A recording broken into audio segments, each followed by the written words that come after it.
L'after-foot avec vous jusqu'à minuit ce soir avec Ali Benarbia, avec François Manardo. Je peux vous dire qu'il s'en passe des choses pendant les coupures pubs. On est en train de faire les cervicales. C'est technique. C'est technique, ouais. On est toujours sur notre lancée de raisin. Maintenant, on a corsé le truc, c'est qu'il y a passe d'Ali Benarbia et réception de François ou de moi.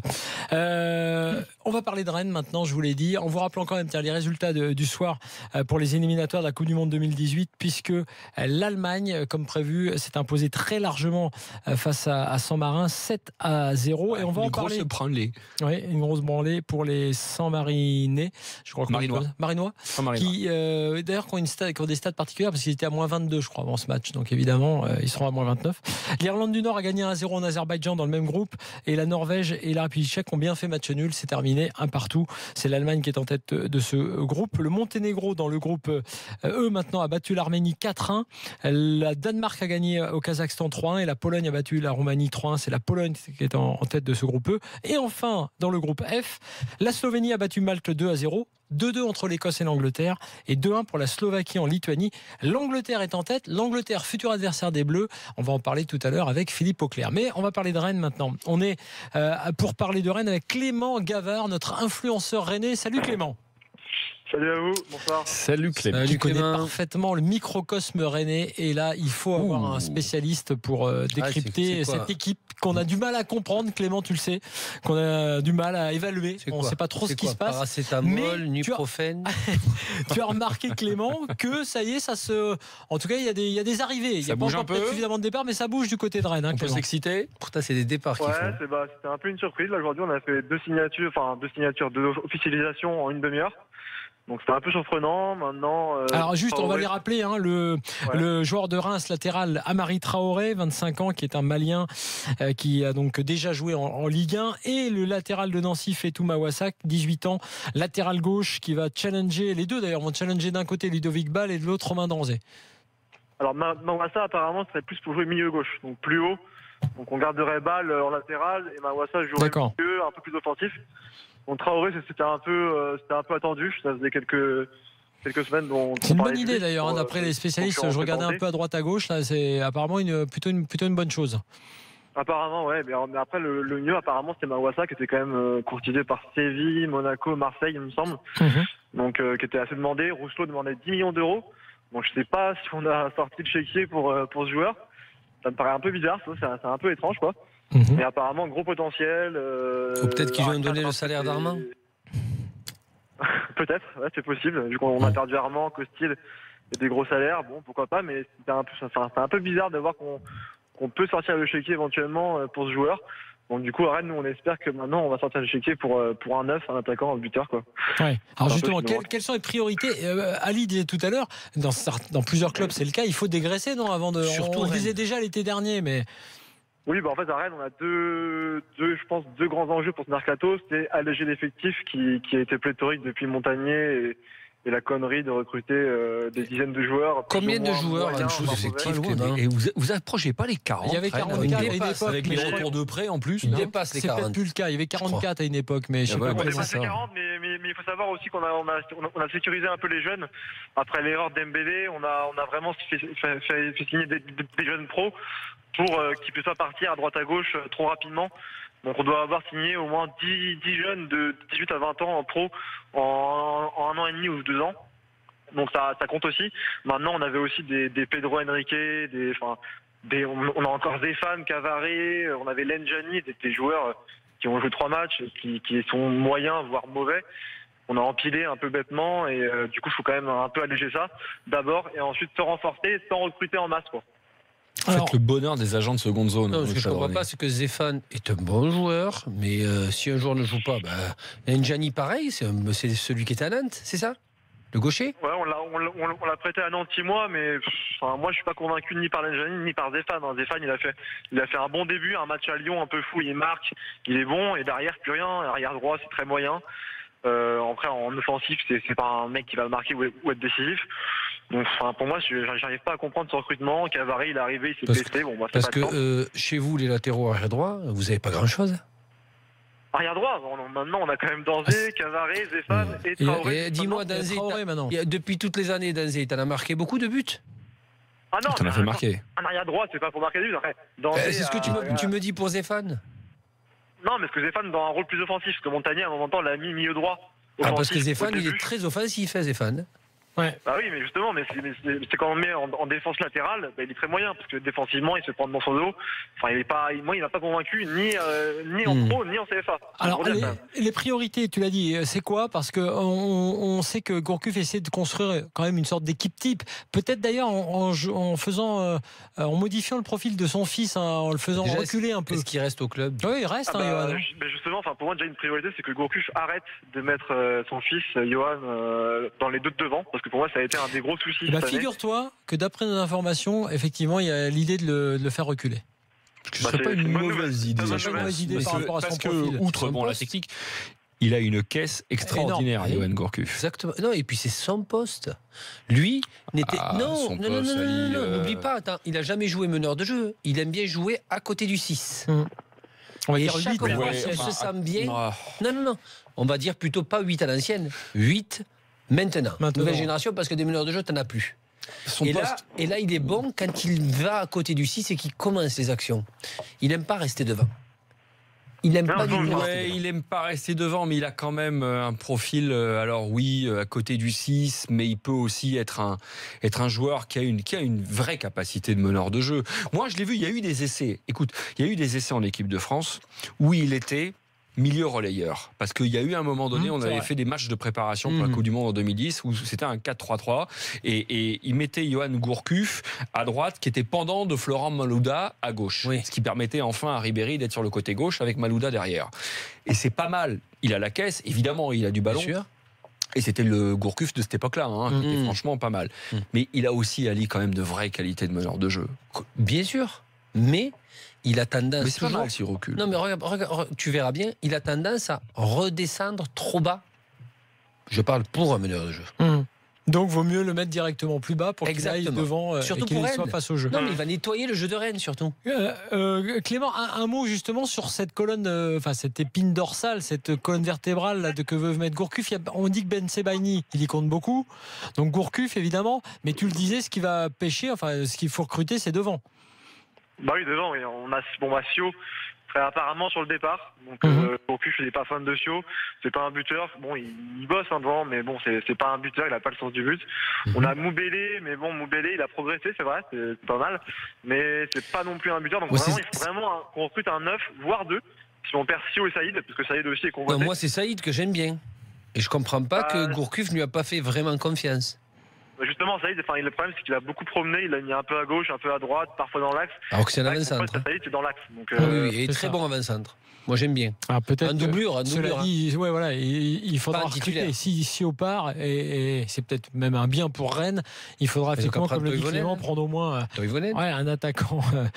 Comme... Je pense pas. Ouais, non, il était chez vous. Ouais, c'est clair. Ouais. Juste un mot sur ce qui va se passer là dans l'été par rapport à vos objectifs, parce que on sait pas trop. On sait où vous situez. Où est-ce que qu'est-ce que vous espérez vous, côté supporter? Les objectifs entre le maintien et le titre. C'est très compliqué. Le problème, c'est que même nous, supporters, on a un peu de mal à savoir où veulent aller nos dirigeants. Parce que Ruello est très discret et quand il s'exprime, c'est assez maladroit souvent. Donc il avait fait une intervention en janvier où il avait dit bon, si on finit 14e, c'est pas très grave. Ça avait un peu agacé les supporters qui étaient un peu énervés. Qui a aussi beaucoup énervé les supporters, c'est la défaite 7-0 en Coupe de la Ligue avec le turnover un peu à Monaco de Gourcuff. Donc nous, ce qu'on veut déjà, c'est avoir du jeu. Déjà, pour en faire plaisir. Là, on a marqué 35 buts en 38 matchs. C'est quand même pas beaucoup. On s'est pas beaucoup éclaté cette année. Très peu. Donc on veut du jeu et après l'Europe, ça va être compliqué. Il y a quand même des équipes devant qui commencent à avoir pas mal de moyens. Donc pourquoi pas se battre pour l'Europe si jamais il y a une petite surprise. Et ce qu'on veut aussi, c'est un parcours en coupe. Nous, on rêve encore de titres. On n'est pas. C'est vrai que c'est incompréhensible d'avoir complètement faisandé cette coupe là contre Monaco, même si c'était Monaco, alors que Rennes est typiquement l'équipe. Comme Saint-Etienne en 2013, par exemple, j'ai trouvé que là, pour le coup, à l'époque, en termes de politique sportive, ils avaient annoncé la couleur en disant qu'ils voulaient une coupe, qu'ils donc mettraient tout en œuvre pour le faire et pour la jouer et la gagner. Et ils avaient réussi à ramener un trophée qu'on attendait depuis longtemps à Saint-Etienne et qu'on attend depuis 71, c'est ça, du côté de Rennes. Oui, moi j'attends de voir un trophée de mon c'est ton vivant. C'est les 2 finales, là, ça aura coûté cher les 2 finales. Les 2 finales 65-71 de mémoire pour les Rennes. Non, contre Guingamp. Non, les deux là. Les deux perdus. Oui, moi je parlais des 2 derniers gagnés contre Guingamp. En 2013 aussi, c'est contre nous. Oui, absolument. Saint-Etienne, c'est contre Rennes. Tiens, tu restes avec nous, Clément. Eric est avec nous, supporter rennais. Salut Eric. Kenavo à tous. Kenavo, tu sais. Kenavo. Je me rappelle la vieille blague à une époque, c'est parce que Rennes, il faisait l'ascenseur à une époque aussi. On disait qu'est-ce qu'il y a Rouge et Noir qui monte et qui descend, c'était le Stade Rennais. Il y a eu cette blague dans le temps aussi, je me souviens. Exactement. C'est fini. Maintenant, vous êtes bien en Ligue 1, mais vous êtes bien tanké dans une sorte de ventre mou. Qu'est-ce qui est Rouge et Noir et qui reste au milieu? Ouais. C'est le modem de la Ligue 1. Et dont on ne sait pas vraiment quels sont les objectifs. Eric, qu'est-ce que tu penses de cette intersaison un peu frémissante là, avec les arrivées d'aujourd'hui notamment? Déjà, moi, j'hallucine un petit peu quand j'entends ce qui se dit là ce soir. Je sais pas si vous regardez les matchs à la télé ou si vous avez mis un pied un jour au Stade Rennais, parce que là, j'hallucine un petit peu. Déjà sur ce que peut être dit sur Gourcuff. Aujourd'hui, Gourcuff n'a plus 21, 22 ans. Donc aujourd'hui, Gourcuff est hors équipe rennaise pour moi. Papa est là, donc tant mieux. Pour moi, il ne jouerait pas sinon. Il apporte rien. On peut dire ce qu'on veut sur lui. Il a été très bon. Certes, ça a été un très bon joueur. C'est encore un bon joueur. Sauf qu'aujourd'hui, il joue avec de jeunes joueurs. Donc, il n'arrive pas à suivre le rythme. Pour moi... Quel âge il a, tiens, d'ailleurs 8, il n'a rien à faire là. Aujourd'hui, ce serait plus un remplaçant de Joker. Voilà. Nous, on est au match tous les 15 jours. Aujourd'hui, avant d'aller recruter, déjà, il faut savoir ce que veut le Stade Rennais. Donc ça serait bien. Aujourd'hui, gagner des coupes, moi je veux bien quand j'entends ce que dit, comment il est passé Clément. Juste avant moi. Clément, je veux bien moi gagner une coupe tous les ans, honnêtement, je m'en tape. Je vais être franc avec lui. Tous les ans, non, une coupe c'est bon. Ouais, mais même une coupe, moi je m'en tape. Aujourd'hui, ce que je veux, c'est être dans les 7 premiers, les 8 premiers, être régulier, que de faire le guignol de la Ligue 1, être dans les 4 premiers la première saison, et après passer pour les guignols de la Ligue 1 et finir 14e, quoi. Donc aujourd'hui, ce qu'il faut, c'est de l'offensif, du joueur offensif. Il n'y a rien à dire. Dégraisser. On a au moins 12 joueurs à virer et éviter d'en reprendre 12. Si on peut en reprendre 3 4, ça serait déjà pas mal, quoi. Non, mais pour éviter, il faut éviter de se faire carotter et enfumer par les agents. Ça, c'est à la portée de n'importe quelle cellule de recrutement 2017, le efficace. football, il est pas là depuis 2 ans. Ça existe depuis toujours, ça. Ouais. Bon, et alors attends, il y a une petite surprise parce que c'est vrai que j'ai rien compris ce qu'il a dit. Non, mais c'est un auditeur particulier, Eric, parce que tu nous as dit Kenavo, ça veut dire au revoir. Non, mais c'est pour vous dire que j'hallucinais quand j'entendais. J'avais dit parce que c'est vrai que moi je t'ai répété bêtement en pensant que c'était bonjour. Moi je suis pas breton. C'est pas ça. C'est vrai que c'est au revoir. Non, mais regarde les matchs tous les 15 jours, mais peut-être c'est pas à Rennes. T'es sûr que c'est à Rennes les matchs que tu les vois? Si, il regarde les matchs de Rennes. Faut être sérieux, me dites pas que vous prenez du plaisir quand même à nous regarder. Mais c'est ce qu'on a dit, nous. On n'a pas pu mentir là-dessus, même avec toute la bonne volonté du monde. Ah, je crois qu'il s'appelait Mercato. Dis-moi, Eric, parce que c'est marqué Mercato. Ah non, c'est autre chose, ça. Eric, on a dit, depuis tout à l'heure, on parle que Rennes, c'est une catastrophe. C'est un club qui ne sait pas du tout où il va, qui est capable de commencer par jouer bien 4-5 matchs et après rechercher sa façon de jouer. On s'est dit qu'avec l'arrivée de Gourcuff, il va y avoir un petit peu du Lorient derrière avec un budget meilleur, donc avec des joueurs meilleurs, donc un meilleur jeu. Mais en fait, on ne l'a pas eu toute la saison. On a parlé de saison de transition. Donc je pense que cette année, normalement, je dis bien, il va mettre en place sa façon de jouer et on va trouver une équipe rennaise totalement différente. Mais le problème de Rennes, c'est qu'on ne sait pas où ils vont, ni le coach, ni les joueurs, et encore plus les dirigeants. Qui est le directeur sportif? Je sais pas je pense pas, Ali. Je suis pas d'accord avec toi qui ne sachent pas où ils veulent aller. Je pense qu'en revanche, il manque cruellement d'ambition et de les afficher. Clément, un dernier mot juste, puisqu'on approche de la fin maintenant. Sur ce que tu as vu, toi, et de ce qu'on dit localement, en tout cas, même dans la presse locale et tout, par rapport à Christian Gourcuff, parce que c'est vrai, comme il disait Ali, c'est la question un peu que tout le monde se pose. On attendait quelque chose en termes de jeu. On attendait un peu une révolution tactique, technique, et on l'a pas vu, cette révolution. Ouais, mais justement, je pense que les gens sont un peu trop...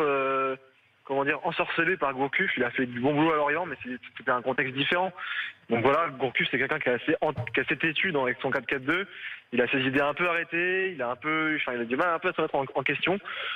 Je pense que je lui laisse péter un mercato complet où il va réduire l'effectif, choisir ses joueurs. mettre en place une idée de jeu, mais je suis pas convaincu que Gourcuff rime avec beau jeu forcément. On va voir. Faut pas en faire non plus un Bielsa ou un coach qui va réussir à faire jouer une équipe qui après, il faut aussi dire, parce que je me rappelle qu'on avait dit Gourcuff, on a un peu déçu machin, mais il arrive quand même sur un chantier aussi énorme. Faut le dire, chantier énorme, on l'a dit, avec ce nombre de joueurs, trop de joueurs, et où il n'a pas vraiment trouvé son équipe type, on va dire. Il a cherché. Dis-moi par contre ce qui s'est passé avec Armand.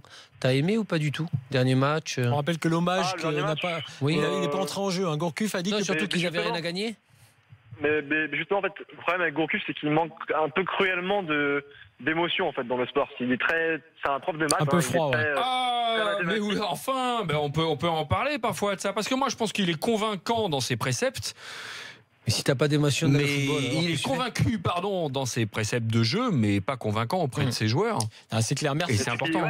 Il manque d'émotion. C'est vrai. Par rapport à et c'est un peu ça qu'il a montré. Il a dit ce jour-là, par exemple, tout point pris ou toute victoire est bonne à prendre. J'ai estimé que sportivement, je devais pas le faire entrer. Et comme a dit François, ce jour-là, il aurait fallu lâcher un peu les chevaux et avoir la mémoire du club. C'est Sylvain Armand. Tu lâches quels chevaux?